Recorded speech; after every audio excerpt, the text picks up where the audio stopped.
Where were we? This is Sopik, the Crocodile King, captain of captains.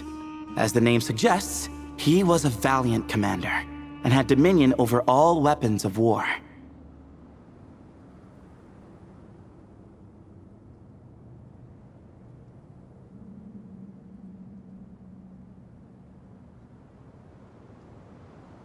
And finally, this is the Ibis King Thoth, scribe of scribes. Your memory's pretty impressive. I bet you're almost as good as me at memorizing cards.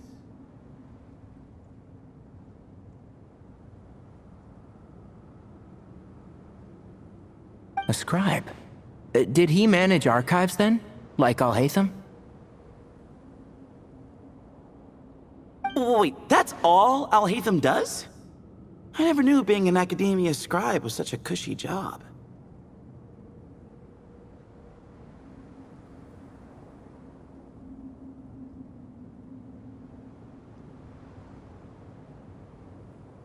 Well, that's how his friend put it, anyway. But it does seem like he has a lot of free time. Well, I don't know much about the academia, but I'm sure the Ibis King had more responsibilities than that. The temple's records say he represented the wisest aspects of King Deshret, inventing the desert script and arcane arts at his king's command.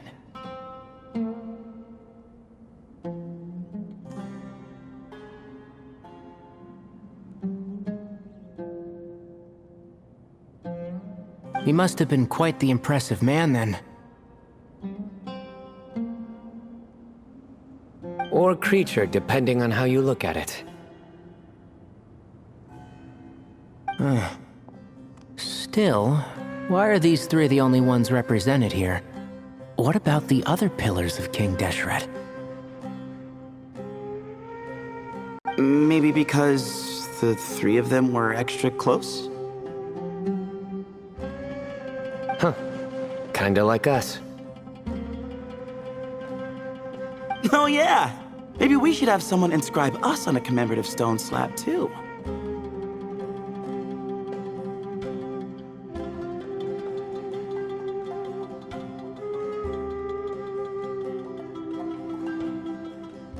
Or we could just take a picture.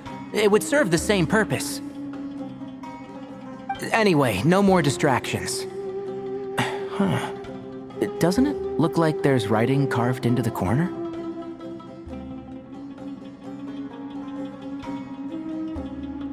Huh. There is. And it's in the ancient desert script too. Looks like the Ibis King left you some homework.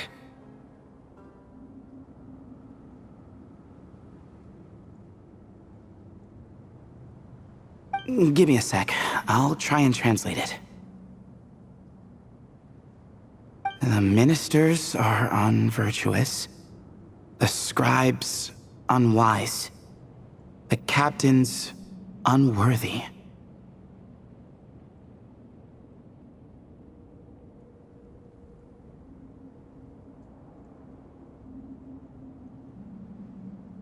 My end is not humanity's end.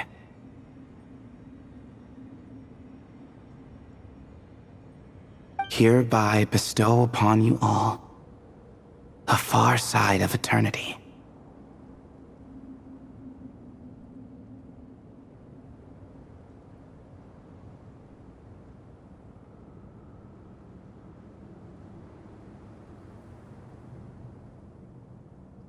Wait, so they went to Aru?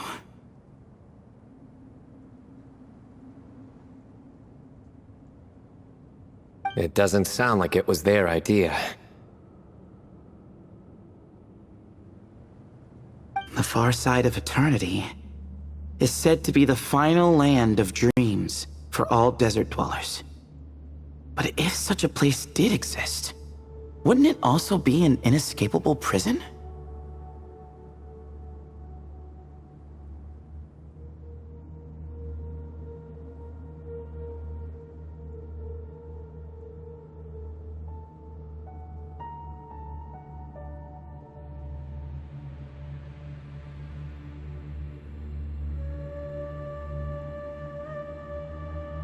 Yes, and based on the writing here, it's clear King Deshret wasn't pleased with these three. This gift he bestowed upon them seems more like a punishment. Such is the power of a king, I suppose. Which means the goat's the one who got in the end.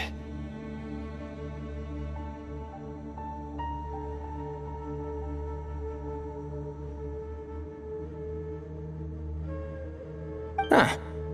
Yep, not as good the second time. What? Impossible!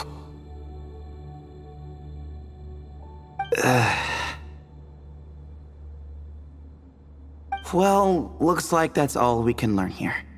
Should we keep going? Yes, no time to waste.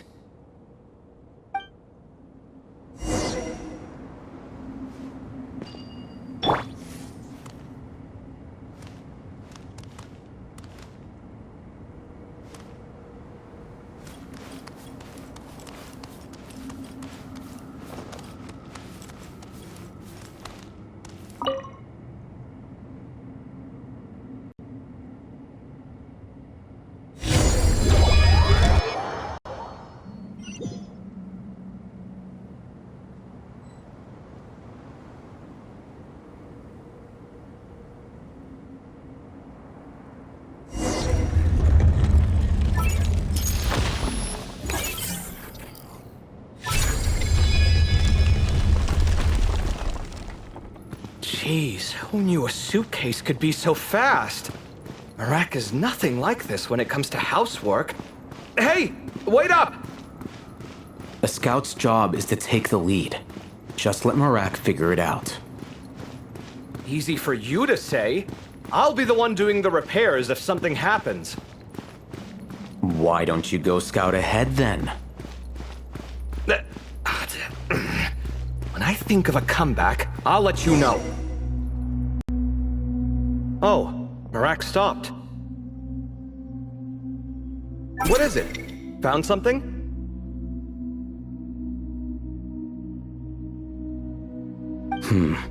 Looks like something covered in sand. Let's get it out then. Come on.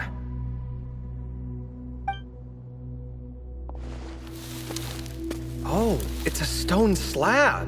Good job, Marak.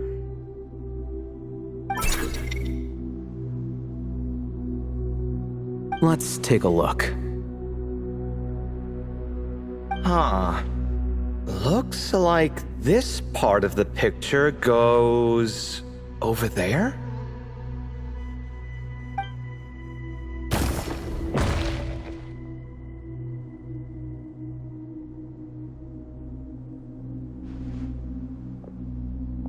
In that case, there must be other pieces.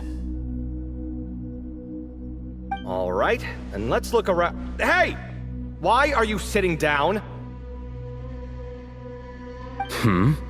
I thought Marak was helping. Oh, so you do know what that word means. Great. Are we supposed to just sit back while Marak does all the work? No, I doubt you could do that. Exactly. But I can.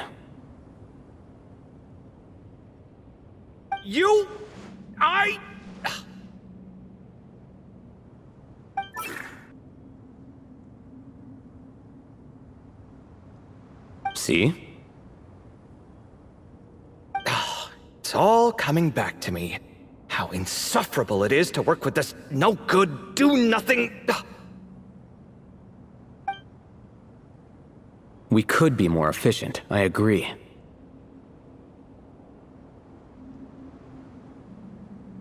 I'll work on this piece. You take care of the rest.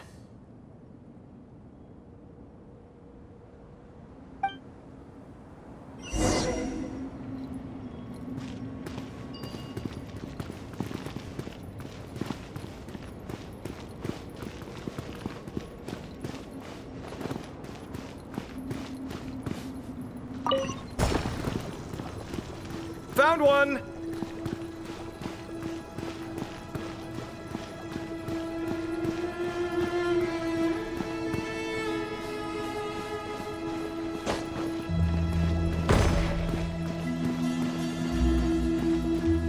Good teamwork.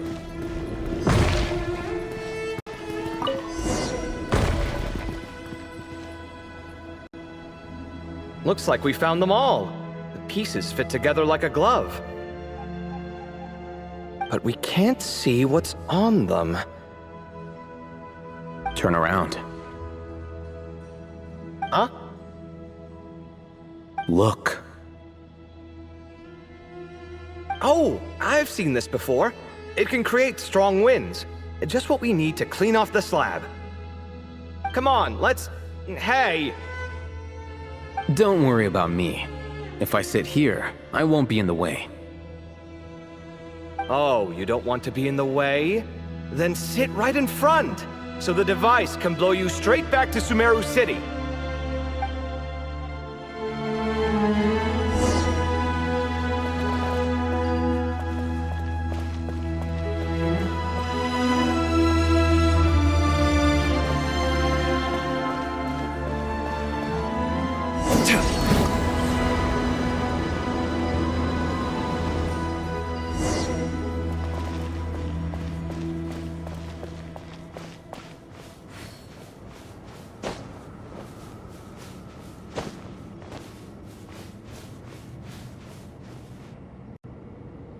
Done.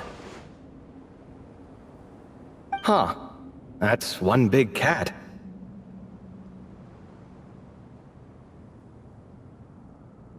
And there's a shattered crown.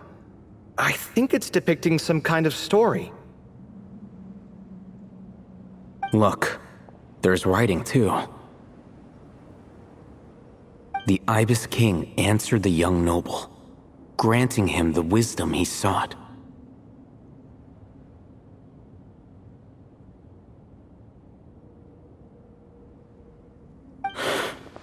But the fragile crown was shattered by lies in the end. Here I leave the name, Gudar's. Gudar's. I've seen that name in a history book before. He was a young noble who sought to save his realm, and a king who once united the desert.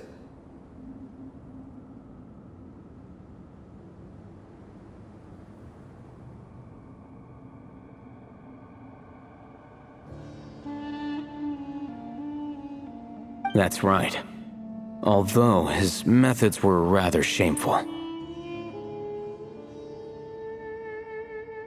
During his long reign, he betrayed his family and the nobles who supported him, only realizing the error of his ways after his enemies left him nowhere to turn. But by then, it was too late. Seems like a common occurrence across history. Different people, same mistakes. It's an inevitable pattern, destined to repeat itself.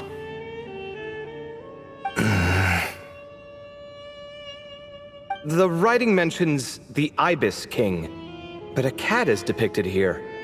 Does that mean... So far, what's depicted on the slab seems true to history.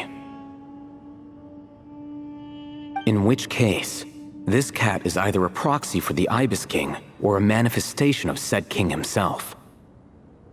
Exaggeration is a common method ancient records use to highlight a being of higher status. And as we know, Layla and Jur both heard the sound of a cat while escaping the ruin. You're saying the Ibis King, one of the legendary 7 pillars of King Deshret, is here, still helping those in need?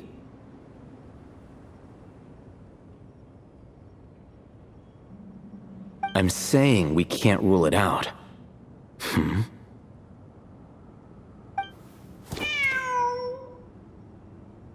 Wait, there it is! The cat!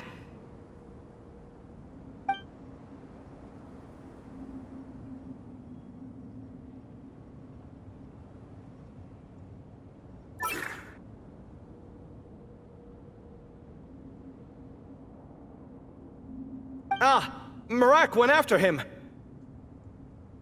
The cat's showing us the way forward. Come, let's follow. Okay.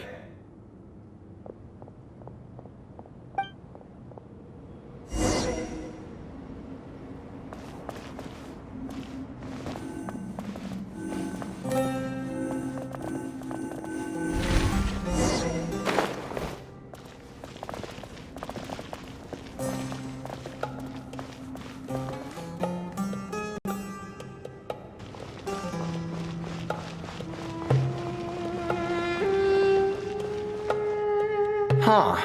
The cat's gone. Yes, but look where he led us. Oh. Another slab. It looks similar to the last one.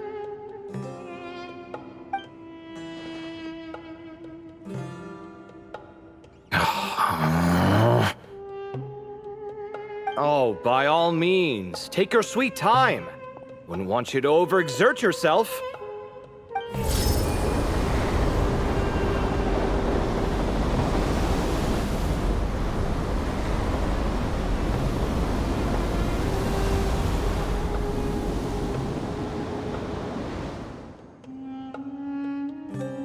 Huh. The scene depicted here Seems to be a different tale. The Ibis King answered the gin-blooded dancing girl, granting her the wisdom she sought.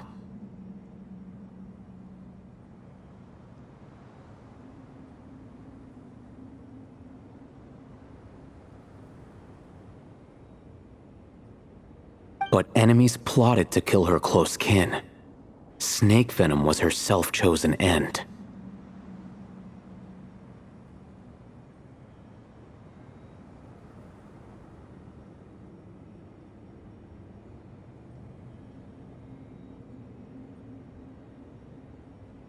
Here I leave the name, Makira. the Temptress of Woe?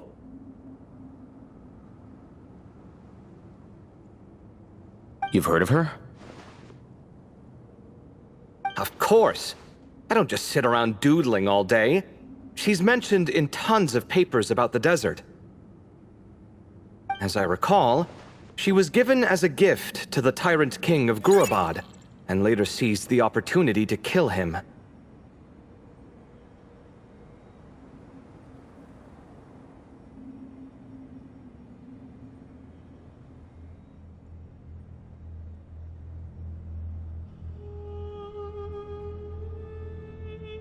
After getting her vengeance, she reigned as queen for many years, until her enemies attempted a coup, and she took her own life. That's more or less the version I've read as well. It seems this queen also had dealings with the Ibis King. Yeah, I'm starting to find this whole granting wisdom business a bit concerning. I mean, considering how Gudars and Makira ended up, it might not have been a good thing.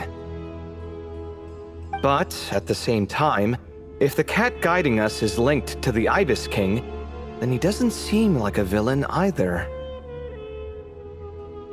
People are complicated, and the same is true of the servants of the gods, no matter their wisdom or power. Let's reserve judgment for now and keep moving.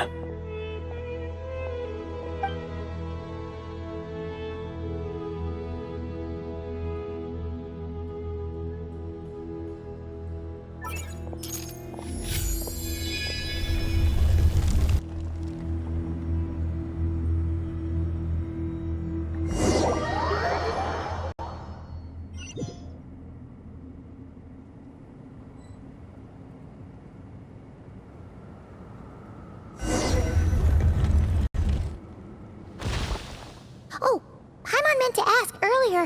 Have your memories come back, Layla? No, sorry. To be honest, nothing about this experience feels familiar. Besides, my focus is the stars, so I don't spend a lot of time exploring ancient ruins. Guess that makes us the senior researchers in this scenario. Stick close, all right, Layla?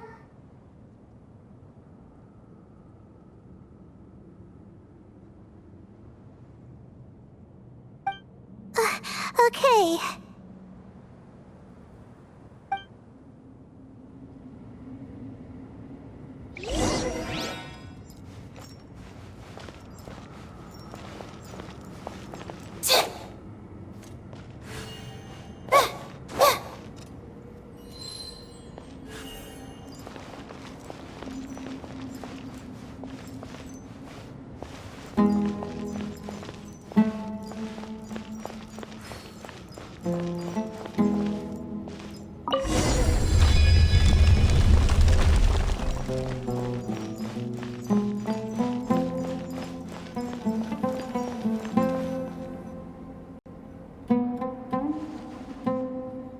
Wow, what a tall ceiling.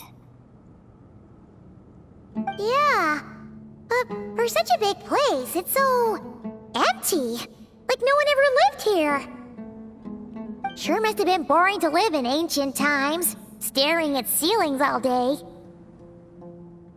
Now that you mention it, I've heard some people used to draw star maps on their vaulted ceilings.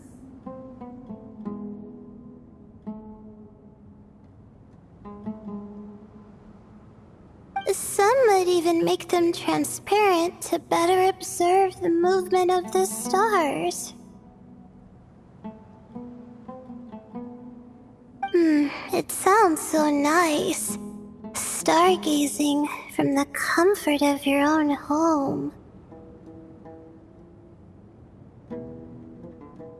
Wait a second. I think I see something up there. Huh? How is Paimon supposed to do that? Oh, right. Flying. Duh!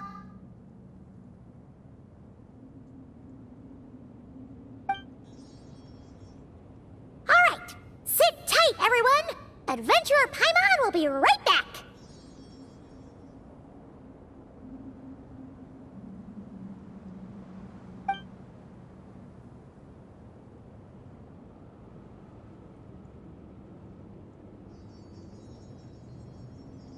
Okay.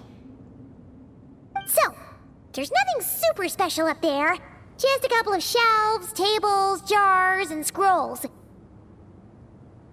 And a whole bunch of dust, dirt, and sand.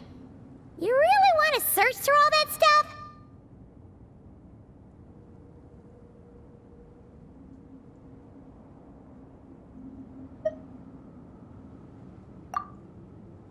Well, when you put it that way... Come on, then. Let's see what we've got. Paimon's hoping for something super valuable.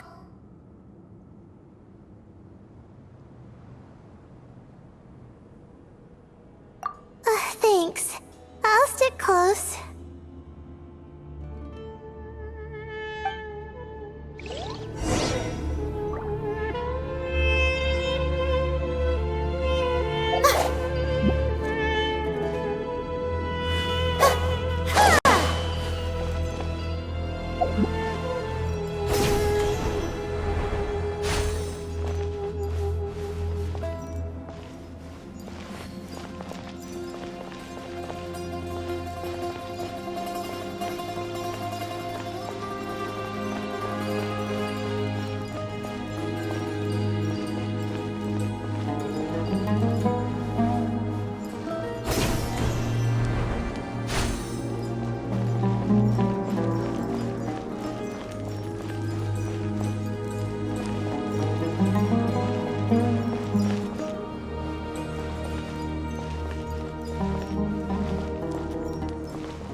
I think that's everything. Most of the documents are in the ancient desert script, except these ones.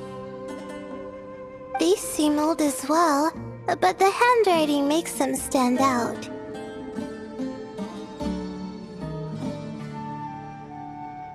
Right! Let's arrange them in chronological order before we read through.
Okay, now let's take a look.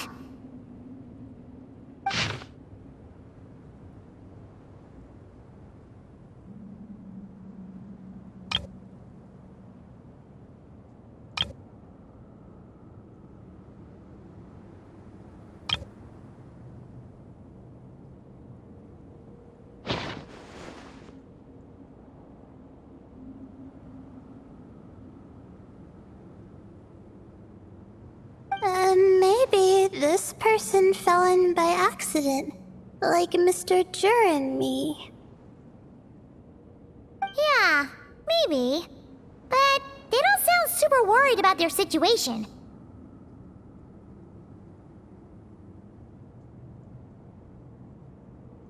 So, either this person's an ace adventurer, like the Traveler, or some kind of super optimist.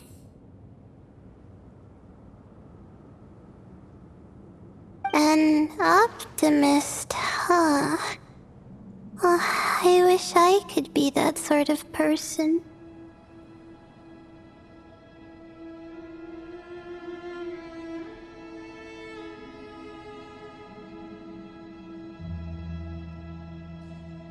That's right! You're detailed and passionate. Great qualities for an adventuring buddy.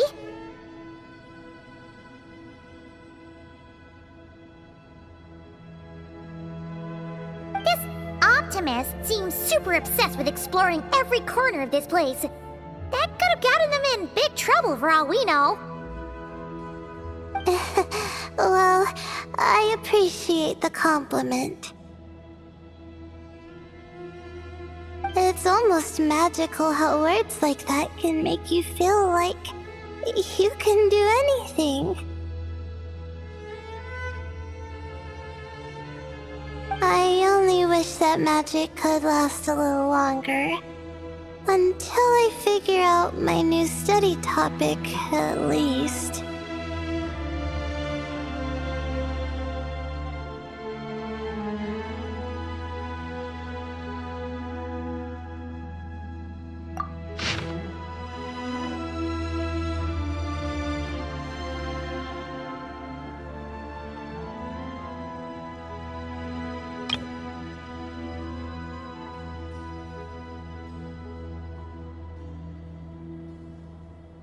Oh, looks like you were spot on, Paimon.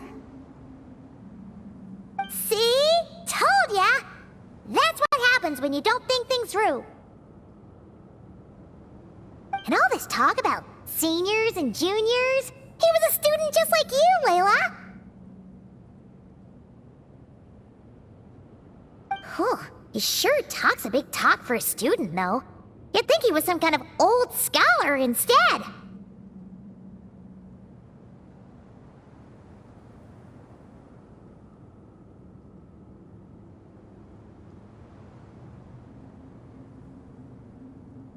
Huh. What is it? Did Paimon say something wrong? No, not at all. I was just thinking, and this might sound rude, but the way this person speaks is just so...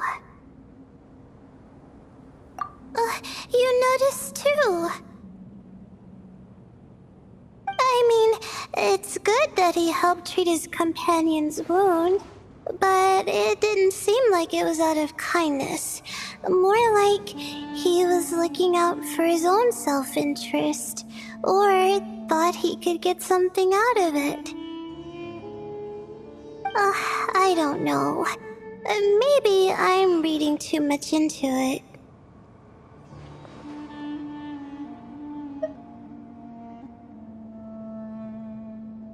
Yeah.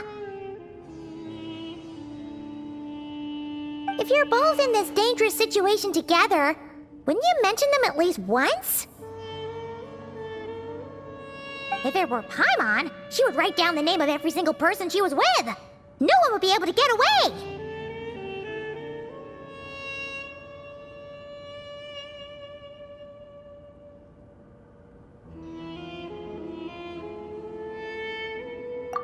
Actually, I find Paimon's approach quite sensible. It makes sense from a safety perspective, too.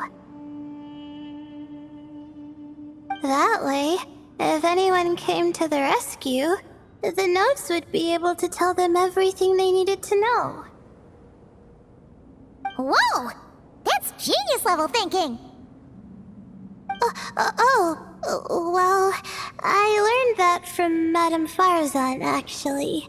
I'm not speaking from personal experience or anything.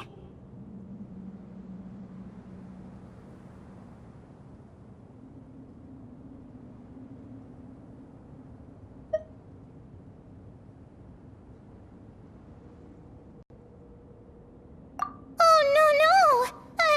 I'm just a student. It's fine! You taught us something, so you're our teacher! Simple as that! Anyway, from the looks of things, the student who left these notes behind was pretty weird. Let's keep reading.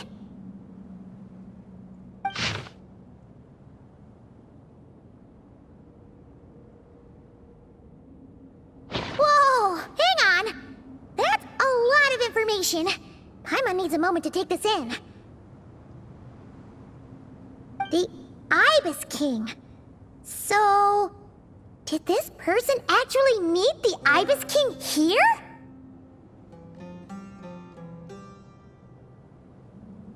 Sorry. Who?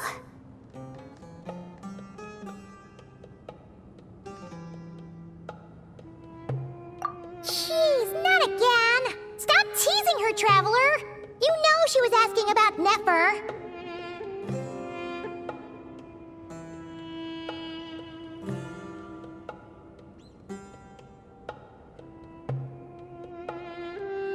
Anyway, Nefer's, a friend of ours. And she's mentioned the Ibis King before, but not in much detail.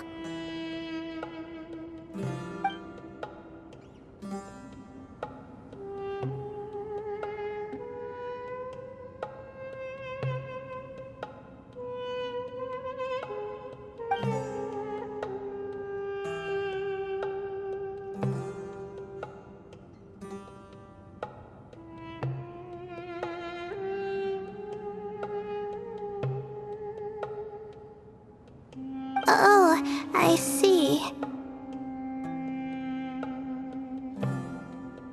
Well, that's not too surprising.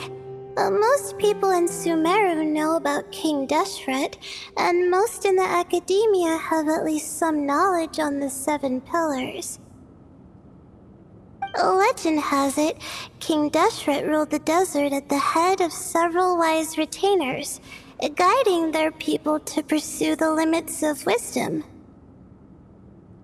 He also left behind treasures for future generations, which continue to be relevant in nearly every research discipline. And now, this message indicates this student and his senior were rescued by the Ibis King. But to think it's possible to meet him in a place like this. We don't know when these notes were written, but didn't the Seven Pillars disappear a long time ago?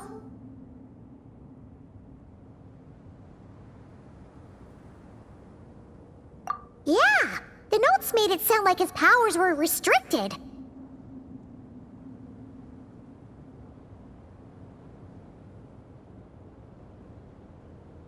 Also, the mention of this form? What is that supposed to mean?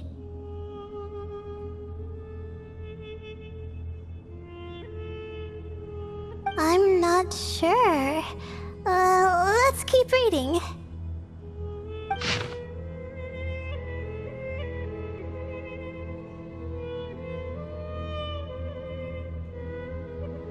Oh, this is the last page. There's even a signature at the end. Well, sounds like they made it out. Guess it was a happy ending after all.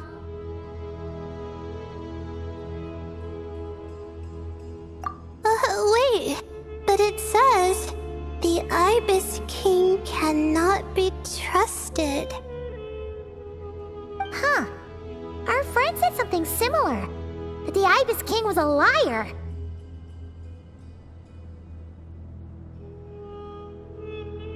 And the notes did make it seem like something wasn't quite right with him.